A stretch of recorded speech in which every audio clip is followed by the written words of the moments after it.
많은 분들이 또 꽃집에 가서 이렇게 화초도 사고 이제 그러시는 것 같은데, 꽃집에 가보면은 꽃집의 아가씨는 항상 다 예쁜 것 같아요. 그죠?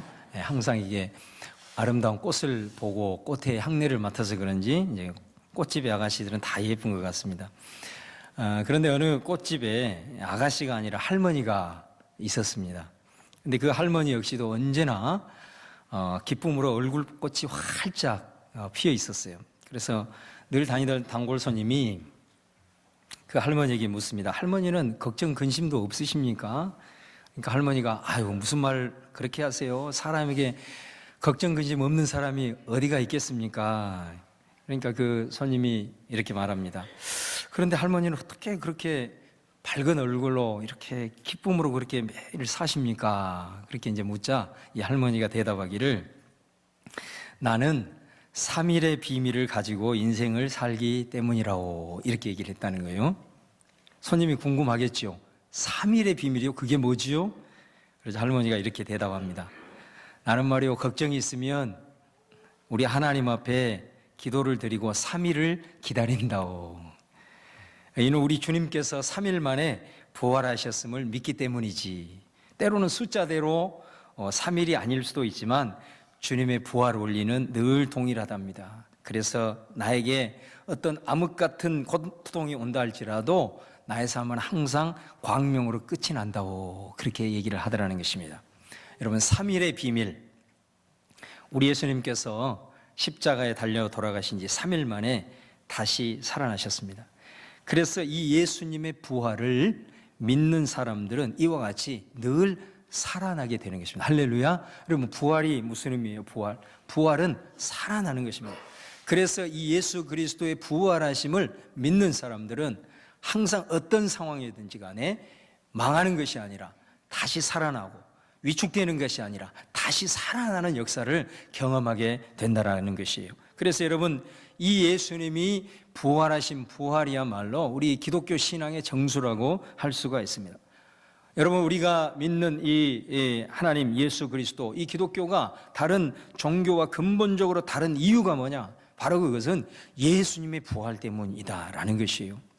한때 그 석가모니의 뼈가 발견이 됐다고 해가지고 인도를 위시한 그 불교 국가들이 아주 떠들썩하게 한 적이 있습니다. 그래서 석가모니의 그 뼈들이라고 하는 것을 이렇게 잘 진열을 해가지고 시가 행진을 벌였어요. 그 수백만의 인도 사람들이 말이요, 그 뼈를 실은 차량 앞에 엎드려서 경배하면서 그렇게 나옵니다. 그 광경을 지켜보고 있던 한 선교사님이 그의 친구에게 이렇게 말을 했다고 합니다. 만약 저들이 예수 그리스도의 뼈를 하나라도 발견할 수 있었다면 기독교는 산산조각나고 말았을 것이다. 여러분 이게 무슨 말이죠? 석가모니의 뼈를 찾는 것은요 역사적인 발견입니다. 왜냐하면 그분은 아주 위대한 성인이기 때문입니다. 그런데 여러분 예수님의 뼈가 발견이 되면 어떻게 될까요? 그 즉시 기독교는 해체가 됩니다. 왜냐하면 우리 예수님은 뼈를 둘 만한 무덤이 없기 때문입니다. 다시 부활하셔서 다시 살아나셔서 우리와 함께 계시기 때문이라는 것입니다. 우리는 죽은 자가 아니라 다시 사실은 부활의 주님을 믿는 줄로 믿습니다. 여러분 오늘 주신 말씀 중심으로 해서 그렇다면 이 예수님의 부활이 오늘 이 시대를 살아가고 있는 저와 여러분에게는 어떤 의미가 있는가? 저는 이 부활을 생각할 때마다 항상 세 단어로 요약을 합니다. 한번 따라서 해보겠습니다. 완성, 그 다음에 두 번째는 승리, 세 번째는 소망. 이 세 가지의 단어입니다. 먼저 부활은 완성입니다. 무엇을 위한 완성이냐? 바로 구원을 위한 완성이다라는 것이에요. 여러분 예수님께서 살아계실 때 항상 그 주변에 사람들로 넘쳐났습니다. 오늘날로 말하면은 예수님이 떴다 하면 그냥 기자들이 총동원해가지고 예수님의 일거수일투족을 취재를 해서 날마다 막 보도로 내는 그러한 정도였습니다. 그런데 예수님이 예루살렘에 올라가셔서 이제 붙잡히셨어요. 그런데 그 붙잡힌 예수님을 향하여서 어느 누구도 한 사람도 예수님을 향하여 변호한 사람이 없었습니다. 심지어 예수님이 십자가에 돌아가실 때에는 그를 따르고 그를 위해서 자신의 모든 것을 내던지고 그리고 메시아라고 추앙하던 제자들도 다 도망가 버렸습니다. 그러니까 제자들이 도망가면서 이제는 다 끝장났다고 생각을 했던 것입니다. 예수님이 가르쳤던 그 천국의 복음, 그것은 그냥 하나의 좋은 교훈이고, 예수님과 함께 했던 시간들도 다 추억에 불과하고, 예수님이 가르쳤던 그 하나님의 나라의 가르침, 이런 모든 것들이 이제는 다 묻힐 수밖에 없는 그런 상황이 다 끝장이 난 거예요. 그렇기 때문에 그들은 도망간 겁니다. 그런데 여러분, 어느 순간에 이 흩어졌던 제자들이 말이에요, 하나 둘씩 다시 모이기 시작을 한 겁니다. 사실 예수님이 십자가에 달려 돌아가시고 난 다음에 그들은 굉장히 두려워 떨었다고 성경은 말하고 있습니다. 왜냐하면 이제 예수님이 죽었으니까 그 불똥이 이제 자기들에게 다음에 튀어가지고 자기들도 붙잡혀서 해를 당할 것에 대한 두려움에 떨고 있었기 때문입니다. 그런데 그런 그들이 다시 한 사람씩 이렇게 모이기 시작을 한 겁니다. 그리고 갑자기 무엇을 마신 사람들처럼 담대해졌습니다. 그리고 예수를 다른 사람에게 전하기 시작합니다. 어떻게 해서 이런 반전이 일어났을까? 다른 것이 아닙니다. 죽은 줄로만 알았던, 죽었던 그 예수님이 다시 살아나셨기 때문입니다. 그 예수님이 부활하시고 난 다음에 그들에게 나타나셨어요. 그래서 그들은 그 부활하신 주님을 목격한 다음에 그들은 더 이상 무서울 것이 없었던 거예요. 그래서 부활하신 예수님을 보자 제자들은 예수님이 살아 생전에, 그 전에 십자가에 달리기 전에 우리들에게 말을 했던 모든 것들이 정말로 다 사실이었구나. 그리고 그분이 진정 메시아고 그분을 믿으면은 이제 하나님의 나라의 백성이 된다라고 하는 그 예수님의 말씀에 확신을 갖게 된 거예요. 그리고 그 복음을 자신들만 간직한 것이 아니라 다른 사람에게 이제 증거하는 그런 역사를 이루게 되었다라는 거예요. 여러분, 오늘 말씀을 기록한 바울도 마찬가지예요. 바울도 처음에는 예수의 부활을 믿지 않았습니다. 그래서 그들은 그 예수의 십자가 부활을 믿는 기독교인들을 미쳤다 생각을 했습니다. 그래서 그 미친 기독교인들을 아주 핍박하는데 앞장섰던 사람이 바로 사도 바울 아니겠습니까? 그런데 그도 이 기독교인들을 핍박하러 가는 과정에서 부활하신 주님을 만나게 되죠. 그리고 그 앞에 꼬꾸라집니다. 그 사건을 통해서 사도 바울도 회심을 하고 예수에게 완전히 붙잡힌 바 된 사람이 되었습니다. 그리고 그 이후에 사도 바울은 예수의 부활을 실제로 목격했던 많은 증인들을 만나게 됩니다. 그리고 오늘 본문 3절에서 8절 말씀에 그 예수의 부활을 목격한 많은 증인들의 목록을 우리에게 제시하고 있는 것을 봅니다. 내가 받은 것을 너희에게 먼저 전하였으니 이는 성경대로 그리스도께서 우리 죄를 위하여 죽으시고 장사 지낸 바 되었다가 성경대로 사흘 만에 다시 살아나사, 이렇게 선포하면서 부활하신 예수를 목격한 게바인 베드로부터 시작해서 12제자 그리고 500의 형제, 이런 예수의 부활을 실제로 목격했던 증인들의 목록을 오늘 말씀을 통해서 기록하고 있는 것을 보게 됩니다. 여러분, 우리가 믿는 이 믿음은 보이는 것을 사실 믿는 것이 아닙니다. 그렇잖아요. 우리 하나님이 보이지 않는 분이기 때문에 믿음은요, 눈에 보이는 것을 믿는 것이 믿음이 아닙니다. 보이지 않는 것을 믿는 것이 믿음입니다. 그런데 이 믿음의 출발점은요, 눈에 보이는 역사적 사실로부터 시작한다는 것을 우리는 알아야 됩니다. 바로 그 역사적 사실이 뭐죠?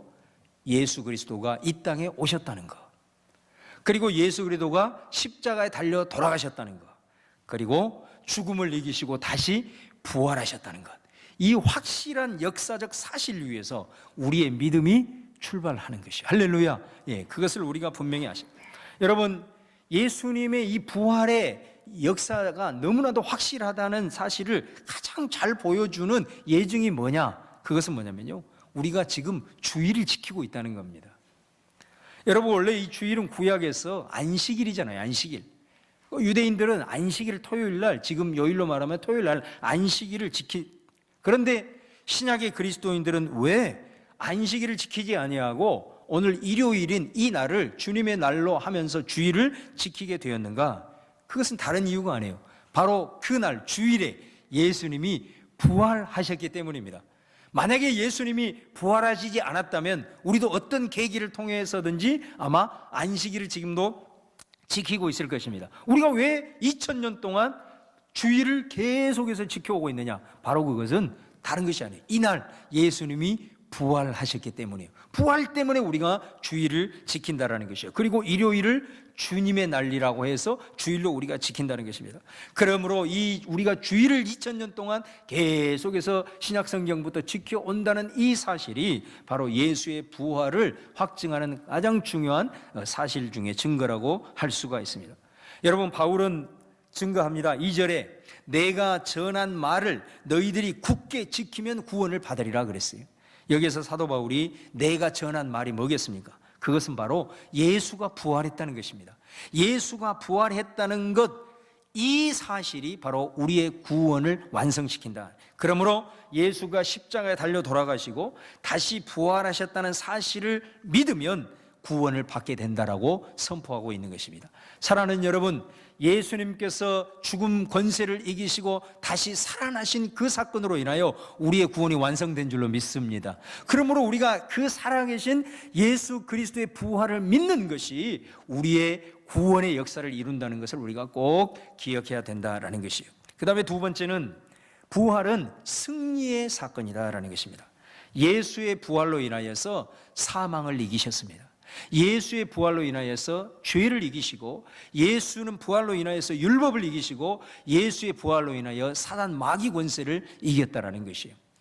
여러분, 영국 런던에 가보면은 한 화랑에 그 체크메이트라고 하는, 이게 이제 영어로 외통수라는 거거든요. 우리가 장기 둘 때 장군 할 때 외통수 빠지는 것을 있잖아요. 체크메이트라는 그림이 있는데, 그 그림에 보면은 한 악마하고 왕하고 이 체스 게임을 하는 거예요. 체스 게임을 하는데 이 악마가 그 왕에게 이제 체스를 두면서 체크메이트, 우리 장기로 말하는 장군 이렇게 하는 겁니다. 그런데 이제 그 왕이 더 이상 빠져나갈 수 없는 외통수에 빠진 거예요. 그것을 보여주고 있는 그림입니다. 그래서 그 그림은 마귀의 괴락에 빠져가지고 더 이상 도망갈 수 없는 상황에 놓인 그 인간의 비참한 모습을 그 그림을 통해서 보여주는 그림이에요. 그런데 어느 날 많은 사람들이 이제 그 관광객들이 이제 그 화랑에 들리는데, 어느 날 한 그 관광객이 일행과 함께 그 화랑에 들려서 그 그림을 뚫어지게 바라보는 거예요. 뚫어지게 바라보다가 갑자기 이 사람이 이게 손바닥을 치면서 큰 소리를 치는 겁니다. 뭐라고 얘기를 하냐면, 거짓말이야, 거짓말. 왕이 한 수를 더 놓을 수 있어, 이렇게 외치더라는 겁니다. 그 사람이 누구냐면 당시의 러시아 사람으로서 체스의 세계 챔피언이었어요. 그러니까 이 사람이 그 그림을 보면서 다른 사람이 볼 수 없는, 화가가 미처 깨닫지도 못했던 한 수가 더 있다는 것을 보게 돼요. 그 화가는 그것이 외통수라는 그림을 그렸는데, 이 체스 세계 챔피언이 봤을 때는 다른 한 수가 있었던 거예요. 그래서 이 사람이 거짓말이라고, 지금 한 수를 더 둘 수 있다라고 외쳤던 것입니다. 여러분, 마찬가지입니다. 우리 하나님도요, 이 사단이가 예수 그리스도께서 십자가에 못 박혀 돌아가실 때 사단은 어떻게 생각했느냐? 이제는 자기가 승리했다고 생각을 했습니다. 하나님도 어떻게 보면 외통수에 꼼짝하지 못할 것이라고 그들은 생각을 했어요. 그래서 사단이 축배를 드는 순간 놀랍게도 하나님에게는 한 수가 더 있었다는 것입니다. 바로 그 한 수가 뭐였느냐? 예수의 부활입니다. 부활. 그래서 고린도전서 말씀에 보면은 사단이, 그리고 예수 그리스도를 십자가에 못 박은 사람들이 이 사실을 알았다면은 예수를 십자가에 못 박지 않았을 것이다라고 말씀하고 있는 것을 보게 됩니다. 그러므로 여러분, 이 부활은 하나님의 승리인 것이에요. 모든 사망과 모든 사단의 권세와 모든 죄와 율법을 이긴 하나님의 궁극적인 승리가 뭐냐? 바로 예수 그리스도의 부활이다라는 것입니다. 사랑하는 여러분, 이 예수의 부활이 나의 부활인 줄로 믿습니다. 여러분, 이것이 중요합니다. 예수의 부활이 나의 부활, 이것이 신앙인 것이에요. 예수의 부활이 나의 부활이 되어야 그것이 믿음이다라고 하는 것입니다. 그러므로 예수를 믿는 저와 여러분도 이 예수의 부활로 인하여 승리한 줄로 믿으시기를 축원합니다. 그리스도 예수 안에 있는 생명의 성령의 법이 죄와 사망의 법에서 우리를 해방하였음이라고 말씀하고 있습니다. 이 예수의 부활이 나의 부활이 되기에 우리도 죄로부터 사망으로부터 모든 마귀 사단에부터 자유함을 입고 해방을 받아서 궁극적인 승리를 하게 되고 우리가 인생 살아가는 동안에 승리를 선포하면서 살아갈 수가 있다라는 것이에요. 전에 교회에 있을 때 있었던 일인데, 남편이 의사인데 그 젊은 여자 집사님이 폐암이 발병을 해가지고 고생하시다가 이제 돌아가셨어요. 가정을 돌보고 있는 이제 한 교구 목사님이 우리 교역자 모임에서 이제 그분이 그 돌아가시는 그 임종 예배 장면을 이렇게 함께 나누면서 우리가 큰 은혜를 받았던 적이 있습니다. 그 세상을 떠나기 전에 이분이 그 남편에게 자기 식구들을 다 불러 모으라고 꼭 한번 다 같이 보고 싶다고 그렇게 이제 부탁을 한 거예요. 그래서 이 남편이 식구들을 다 이렇게 한 자리에 이제 모이게 했습니다. 그러면서 이제 이 남편이 이게 마지막이다 이렇게 생각을 했는지 목사님에게 얘기를 해서 그 교구 목사님에게 임종 예배를 드려달라고 그렇게 이제 부탁을 한 거예요. 목사님이 참석을 하게 된 겁니다. 그 여자분이 먼저 자기 그 어린 자녀들을 한 사람 한 사람씩 이렇게 품고 축복 기도를 하는 것입니다. 그리고 시어머니에게 이렇게 얘기합니다. 어머니 정말 고맙습니다. 사랑만 받고 갑니다. 그리고 시아버지에게 아버지 사랑합니다. 정말 감사합니다. 이렇게 인사를 했어요. 그리고 그 시어머니에게 자기 베개 속에서 봉투 하나를 꺼내더니 그 시어머니에게 전달을 하는 거예요. 언젠가 부모님들 꼭 여행을 보내드리고 싶었는데 그렇게 하지 못했습니다. 어머니 이거 받으셔서 꼭 한번 여행을 가십시오. 이렇게 하고 이제 마지막으로 그렇게 봉투를 건네주었어요. 그리고 이제 권사님이신 자기 친정 어머니를 불렀습니다. 그러면서 이렇게 말합니다. 엄마, 나 먼저 천국 갑니다. 거기서 뵙겠습니다. 그리고 믿지 않는 아버지의 손을 딱 붙들면서 아버지 꼭 예수 믿으세요. 예수 믿으세요. 그러면서 당부를 하더라는 거예요. 그리고 그 곁에 있는 목사님에게 이렇게 얘기하더라고요. 목사님, 저는 지금 너무 행복합니다. 그리고 감사할 뿐입니다. 그리고 다른 사람들은 이제 예배를 드리고 다 갔어요. 그리고 남편이 그 아내의 손을 끝까지 붙잡고 서로 이렇게 한두 마디 얘기를 하다가 어느 순간에 고개를 푹 숙이더라는 거예요. 그냥 그렇게 운명한 거예요. 그 임종을 지켜본 그 남편이 그 며칠 후에 목사님에게 그렇게 얘기를 하더라는 거예요. 저는 제 아내의 임종 모습을 보면서 정말 이렇게 우아한 죽음이 있나, 그 우아하다는 표현을 하더라는 거예요. 남편이 죽음을 보고 말이에요. 그러면서 나도 언젠가는 죽을 텐데 정말로 내 아내처럼 저렇게 가고 싶다고 그렇게 말을 하더라는 것입니다. 여러분, 어떻게 이럴 수 있습니까? 바로 그것은 부활을 믿는 신앙이기 때문에 이것이 가능한 줄로 믿습니다. 부활이 죽음을 초월하는 것입니다. 복음을 초월해서도 죽으면서도 목사님을 향하여서 행복하다라고 누가 말할 수 있겠어요? 바로 부활 신앙이 우리로 하여금 그렇게 모든 죽음과 사망 권세를 이긴 예수의 그 부활의 능력이 우리에게 있기 때문에 우리도 예수님처럼 승리하면서 이렇게 멋지게 삶을 죽음 앞에서도 초연하는 그러한 모습으로 나아갈 수가 있다는 것이에요. 여러분, 마지막으로 부활은 장래의 소망입니다. 오늘 본문 20절 말씀에 그러나 이제 그리스도께서 죽은 자 가운데서 다시 살아나사 잠자는 자들의 첫 열매가 되셨도다 이렇게 말합니다.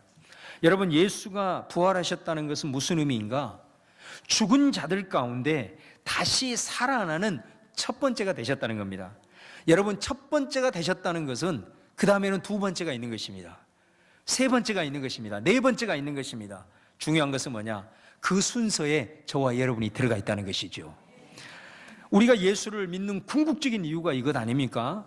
우리도 세상에서 죽음을 맞이하지만 그것으로 끝나지 아니하고 다시 신령한 몸으로 다시 부활한다는 것. 근데 그 부활은 살아난 나사로처럼 다시 죽는 것이 아니라 영원히 사는 부활에 내가 참여한다는 것.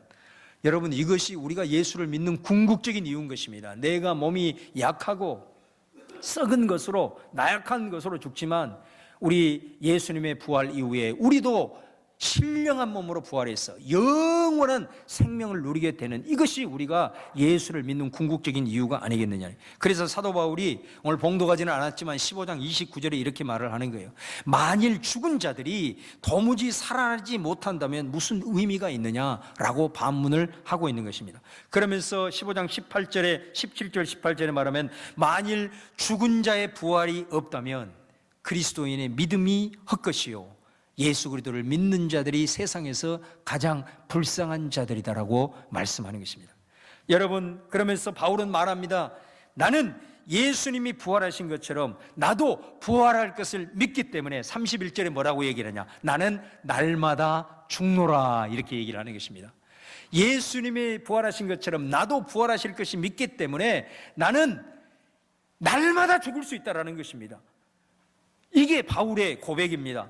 하루하루를 살아갈 때에 죽기 살기로 산다라는 것입니다. 복음을 위해서 매일 죽을 각오를 하면서 산다라는 것입니다. 여러분, 이런 위대한 고백, 이런 힘이 어디서 나오는 것입니까? 바로 예수 안에서 죽어도 살고 무릇 살아서 믿는 자는 영원히 죽지 아니하리라는 이 예수님의 말씀, 그리고 예수님께서 실제적으로 부활하심으로 말미암아 그 부활이 내게도 온다라고 하는 그 믿음의 확신으로 인하여서 사도 바울은 오늘 하루를 살아도 죽기 살기로 살 수 있고 내 목숨이 있는 한 100번도 죽을 수 있다라고 그는 담대하게 선포할 수가 있는 것입니다. 여러분, 우리가 잘 아는 히브리서 11장 35절 이하에도 그런 말씀이 있잖아요. 또 어떤 이들은 더 좋은 부활을 얻고자 해요. 이 더 좋은 부활이 바로 마지막 날 우리 주님 앞에서 우리가 다 신령한 몸으로 부활하는 그 부활을 말하는 것입니다. 그 더 좋은 부활을 얻고자 하여 심한 고문을 받되 구차히 풀려나기를 원하지 아니하며 어떤 이들은 조롱과 채찍질 뿐 아니라 결박과 옥에 갇히는 시련도 받았으니 이런 사람은 세상이 감당하지 못하느니라. 여러분, 우리도 이 세상에서의 목숨은 하나입니다. 이 세상에서의 하나밖에 없는 목숨을 가지고 무엇을 위해서 사느냐? 예수의 부활이 나의 부활임을 믿는 사람은 더 좋은 세상에서 신령한 몸으로 부활하여 영원한 생명을 누릴 것을 알기 때문에 이 세상을 살아가면서 구차하게 살지 않는다는 것입니다. 내가 좀 가난해도, 내가 좀 부족해도 비굴하게 살지 않는다는 것입니다. 불의하게 살지 않는다는 것입니다. 내가 좀 손해보아도, 내가 좀 억울해도 의를 위해서, 복음을 위해서 산다라는 것입니다. 바로 이것이 히브리서의 더 좋은 부활을 얻는 믿음으로 사는 세상이 감당할 수 없는 그리스도인의 모습이라고 하는 것입니다. 바로 그 비결이 무엇입니까? 바로 우리에게 있을 예수 그리스도로 인한 우리에게 있을 부활 때문에 이런 고백을 할 수가 있는 것입니다. 여러분, 사도 바울은 오늘 본문 15장 19절에서 이렇게 말합니다. 만일 그리스도 안에서 우리가 바라는 것이 이 세상의 삶뿐이면 모든 사람 가운데 우리가 더욱 불쌍한 자이니라. 그래서 여러분, 예수 그리스도를 믿는 사람에게도 여전히 목숨은 하나입니다. 그런데 우리의 삶이, 우리가 바라는 것이, 우리의 소망이 이 세상의 삶의 뿐이면은 우리는 제일 불쌍한 사람이라는 것입니다. 우리의 궁극적인 소망은 예수 그리스도의 부활이 나의 부활이 되어서 영원한 생명을 누리는 신령한 몸으로의 그 부활, 바로 그것이 우리가 꿈꾸고 우리가 바라는 유일한 영원한 소망인 줄로 믿습니다. 그런 부활에 대한 소망을 갖고 살 때에 우리의 이 세상 속에서 복음을 위해서 100번도 죽을 수 있다라고 하는 사도 바울의 담대한 고백이 우리 입에서 터져나오고 그런 삶을 살 수가 있다라는 것이에요. 사랑하는 여러분, 예수의 부활은 나의 부활입니다. 한번 따라서 하겠습니다. 예수의 부활은 나의 부활입니다. 항상 이 믿음 가지고 사시기를 축원합니다. 예수의 부활이 나의 부활임을 믿음으로 우리는 구원을 받는 것입니다. 예수의 부활이 나의 부활임을 믿을 때에 우리는 승리하였고 승리할 것입니다. 그러므로 예수의 부활이 나의 영원한 소망이 된다라는 것이요. 이 부활을 바라보면서 이 땅에서 살아가는 삶 속에서도 부활신앙으로 세상이 감당할 수 없는 하나님의 사람들 다 되시기를 주의 이름으로 축원합니다. 오늘 말씀을 생각합니다.